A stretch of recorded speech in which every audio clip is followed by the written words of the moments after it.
Good evening to all. एक बार फिर से आपका स्वागत है सीटेट के इस चैनल में।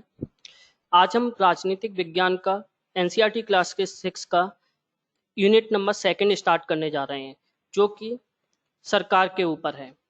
इसके अंदर हम सरकार के बारे में पढ़ेंगे कि सरकार क्या होती है, कैसे बनती है, क्या चीज़ें सरकार के बारे में, कौन कौन सी प्रकार की सरकारें होती हैं, उनको जानेंगे।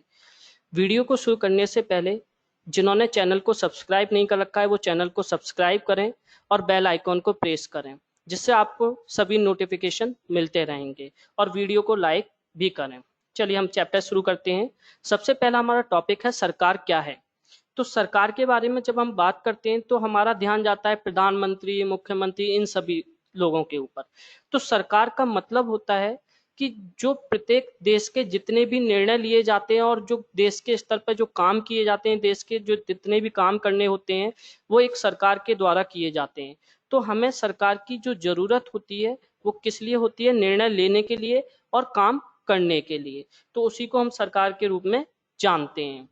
सरकार की जब हम बात करते हैं तो ये 3 स्तर पर होती है। सबसे पहला आता है स्थानीय स्तर पर, यानी लोकल गवर्नमेंट, जिसमें हम नगर निगम की बात करते हैं, निगम पार्षद वगैरह की बात करते हैं, जो पंचायतें होती हैं, ग्राम पंचायत वगैरह, ये सारा का सारा इसी के अंतर्गत आता है, जिसको हम स्थानीय स्तर के रूप में जानते हैं।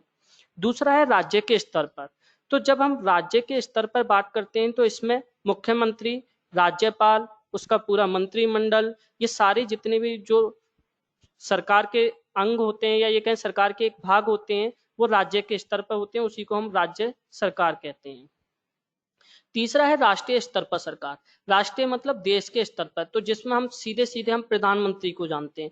तो जब भी हम देश या राष्ट्रीय स्तर की सरकार की बात करते हैं तो हम प्रधानमंत्री की बात करते हैं। तो जो प्रधानमंत्री, राष्ट्रपति और उनका जो पूरा मंत्रिमंडल है वो इस स्तर पर काम करता है। तो इस प्रकार सरकार के 3 स्तर होते हैं।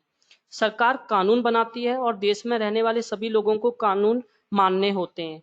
यानी सरकार का जो काम होता है वो कानून बनाना होता है, और देश की जो जनता या हम सभी जो लोग हैं उन कानूनों को मानते हैं, उनको फॉलो करते हैं, उस कानून के अंतर्गत रहते हैं। सरकार के हमें कई प्रकार देखने को मिलते हैं, जैसे लोकतांत्रिक सरकार एवं राजतंत्रीय सरकार।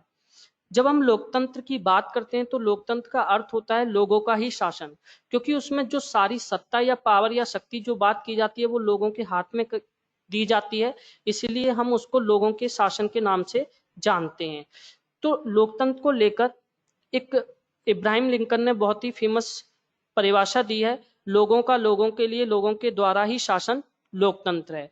तो ये काफी फेमस है, क्योंकि इसमें ओवरऑल जो मीनिंग निकल के आ रहा है वो जनता से निकल कर आ रहा है कि लोकतंत्र जो है वो जनता का ही शासन है। जब जनता चुनाव की प्रक्रिया के द्वारा अपने प्रतिनिधियों का चुनाव करती है और वे प्रतिनिधि मिलकर सरकार बनाते हैं तो उसे प्रतिनिधि लोकतंत्र कहते हैं।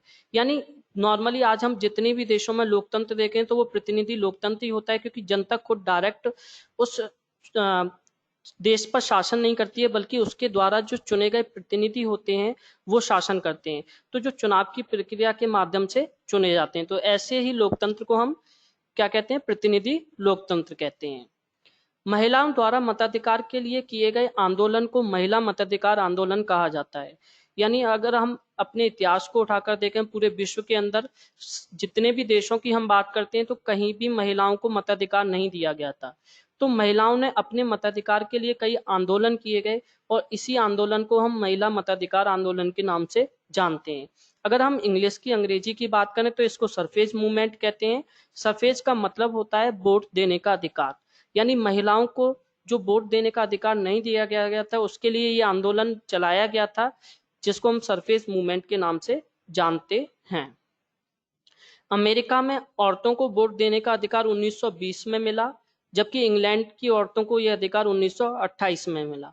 यानी अगर हम देखें तो अमेरिका जो सन 1776 में आजाद हुआ था, उसके लगभग 150 सालों बाद वहां पर महिलाओं को यह अधिकार मिल पाया। तो पता चलता है कि महिलाओं ने अपने मताधिकार के लिए कितना एक लंबा संघर्ष किया था, एक आंदोलन चलाया था। ऐसे ही इंग्लैंड में एक लंबे संघर्ष के बाद 1928 में यह अधिकार प्राप्त हो पाए।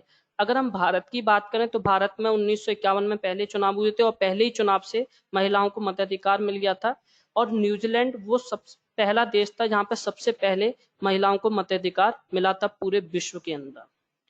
नेक्स्ट टॉपिक है लोकतांत्रिक सरकार।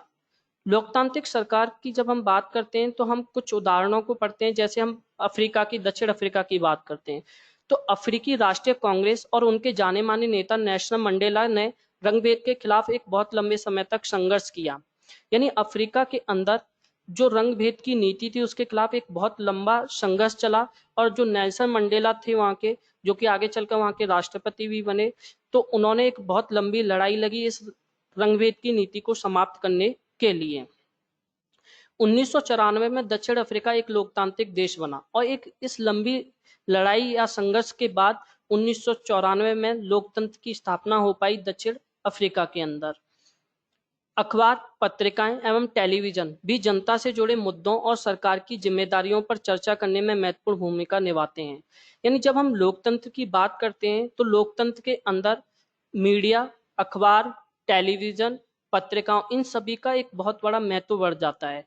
और ये महत्वपूर्ण भी है क्योंकि ये जनता से डायरेक्ट जो जुड़े मुद्दे होते हैं वो सरकार तक पहुंचाते हैं, और सरकार की जो बातें होती हैं, सरकार की जो जिम्मेदारियां होती हैं, उन पर चर्चा करके जनता को उनके बारे में जागरूक करती हैं। तो मीडिया का, अखबार का और पत्रिका, टेलीविजन, इन सभी का जो लोकतंत्र के अंदर महत्व है वो काफी बढ़ जाता है। कर्नाटक और तमिलनाडु के बीच कावेरी नदी के पानी को लेकर विवाद है। यानी कुछ ऐसे जल विवाद हैं जो आज भी भारत में बने हुए हैं। उनमें से एक है कर्नाटक और तमिलनाडु। इन दोनों राज्यों के बीच कावेरी नदी के जल को लेकर विवाद है। ये कई बार कोर्ट में इसमें केस चला है, लेकिन अभी तक इसका हल नहीं निकल पाया है। कर्नाटक का कृष्णा राजा सागर बांध कावेरी नदी के ऊपरी छोर पर है, और तमिलनाडु का मेटूर बांध नदी के निचले छोर पर है। तो इसमें एक चीज आपको याद रखनी पड़ेगी, चाहे कृष्णा राजा सागर बांध की बात की जाए या मेटूर बांध की, दोनों कावेरी नदी पर ही बने हैं, बस राज्य का फर्क है।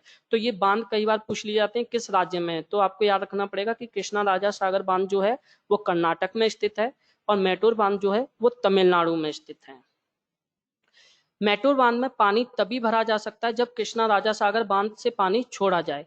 यानी क्योंकि कृष्णा राजा सागर बांध जो है वो कावेरी नदी के ऊपरी छोर पर है, जब तक वहां से बांध से पानी नहीं आएगा तब तक मेटूर बांध में पानी नहीं पहुंच सकता, क्योंकि मेटूर बांध जो है वो निचले स्तर पर है। तो इसी कारण ये जो कर्नाटक और तमिलनाडु के बीच कावेरी नदी को लेकर जल विवाद बना हुआ है। भारतीय संविधान के अनुच्छेद 17 में अस्पृश्यता यानी छुआछूत की समाप्ति की गई है। यानी जो भारत में समानता की बात की जाती है, आर्टिकल अनुच्छेद के अंदर 17 में समानता को स्थापित करने के लिए जो अनटचेबिलिटी की हम बात करते हैं, यानी छुआछूत या अस्पृश्यता की बात करते हैं, उसको समाप्त कर दिया गया है। अब ये गैर कानूनी माना जाएगा। अगर कोई इस तरीके का भेदभाव करता है तो उसको सजा दी जाएगी। इस चैप्टर में यही इंपॉर्टेंट पॉइंट्स थे, इनको आप ध्यान से पूरी तरीके से करेंगे, और यहीं से सीटेट के अंदर सारे क्वेश्चंस पूछे जाते हैं। अगर किसी को कोई क्वेश्चन करना है तो वो कमेंट बॉक्स में क्वेश्चन मेरे से पूछ सकता है, मैं उसको रिप्लाई कर दूंगा। वीडियो को लाइक करें, जिन्होंने चैनल को सब्सक्राइब नहीं कर रखा है वो चैनल को सब्सक्राइब करें, और बेल आइकॉन को प्रेस करें, जिससे आपको सभी नोटिफिकेशन मिलते रहेंगे। और वीडियो को शेयर करना ना भूलें। Thank you.